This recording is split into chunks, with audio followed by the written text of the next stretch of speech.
Well, it's the middle of the night. I came back from the gym and I went to bed and was praying. And the video thought came to me, and I got up and I wrote the blurb, and I thought, well, why don't I just record the video now? I can put it up later. The title of it, and this is the video for October 12th, Disappointed to Death is the title. And the blurb goes like this. Those who know a bit about the Bible know that Hebrews chapter 11 is called the faith chapter. It lists the exploits of so-called heroes that existed in biblical times. It ends with a horrific revelation. Quote, all these died in faith, receiving not the promises, end quote. As I see it, the promiser failed to keep the promises, and the believers were disappointed to death. What an ominous epitaph. This has been ongoing, not just for centuries, but for millennia.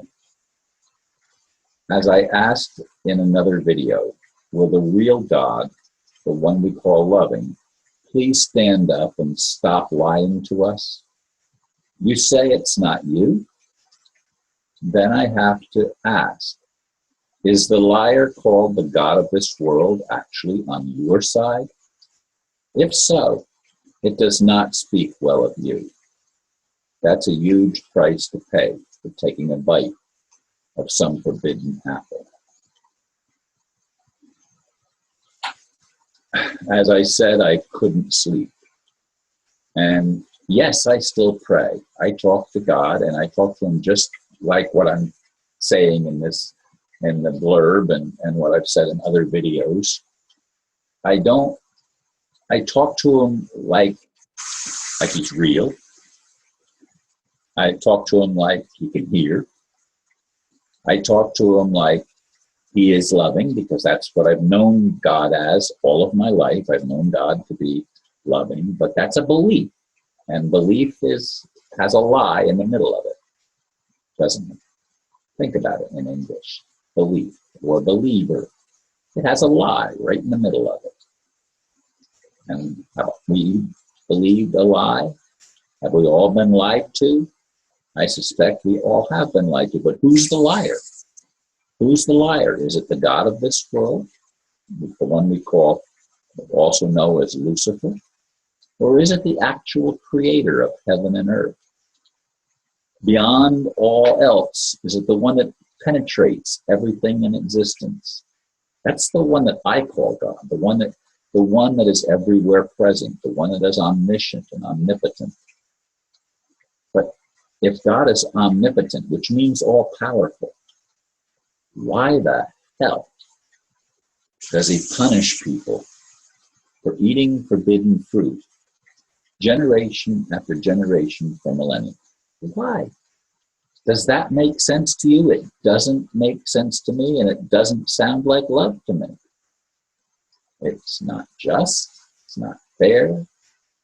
And the real injustice is that most people are clueless, absolutely clueless about Adam and Eve, if that's a reality or not.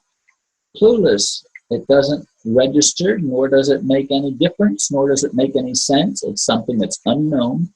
And why punish people for something that they don't even know about? And yet, are we not being punished?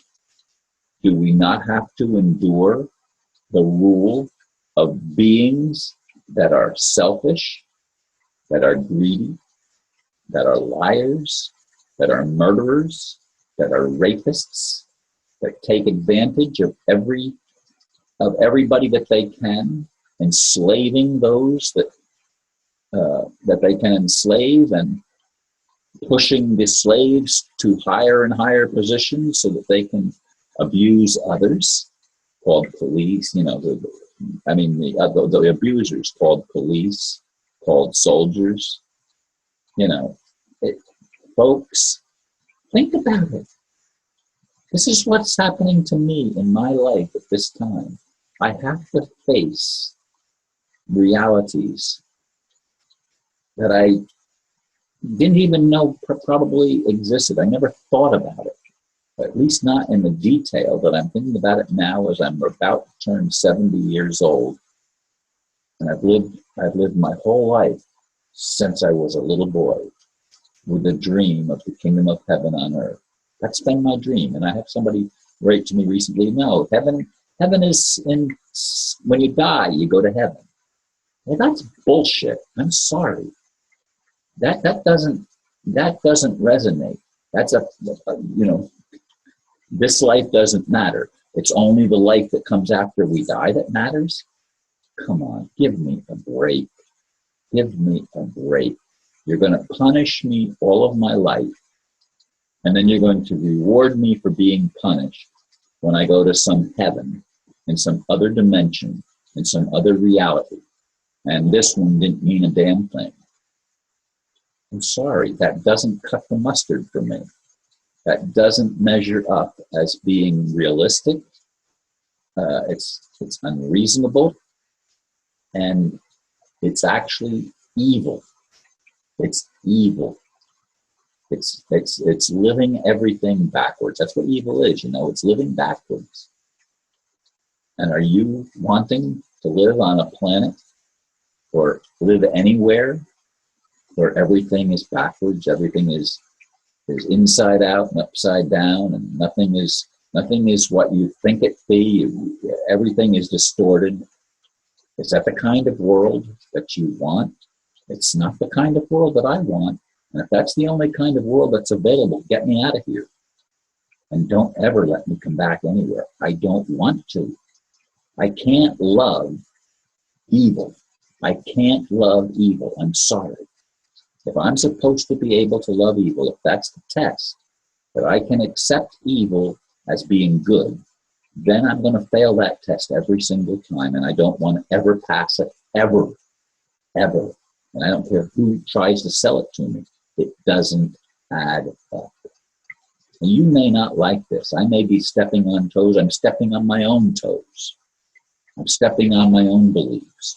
I'm challenging my everything that I've ever thought was important. I'm challenging it because I'm almost 70 years old, and I'm frustrated that nothing happened in 2012 or 2011 or since then. All of my life, I believed something good was going to happen, that God was going to take out the cabal, the evil people, and he was going to allow justice and mercy and love to become dominant, and not just for 1,000 years, the millennial reign of Christ. That's bullshit.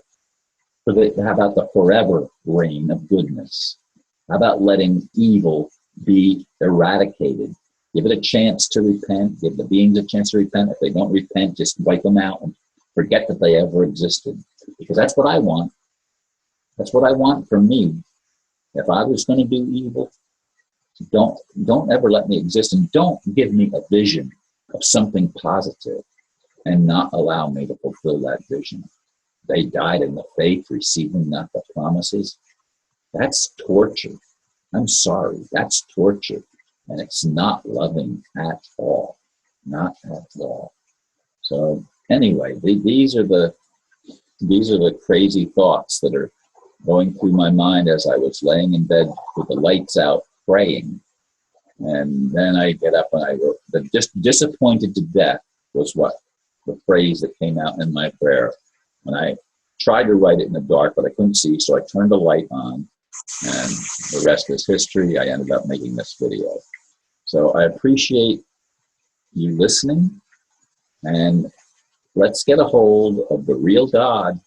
And God, it's time to shit or get off the pot. And if you're going to get off the pot and you're not going to fulfill your promises, just wipe everything out. Just pretend it never existed, because it isn't worth living.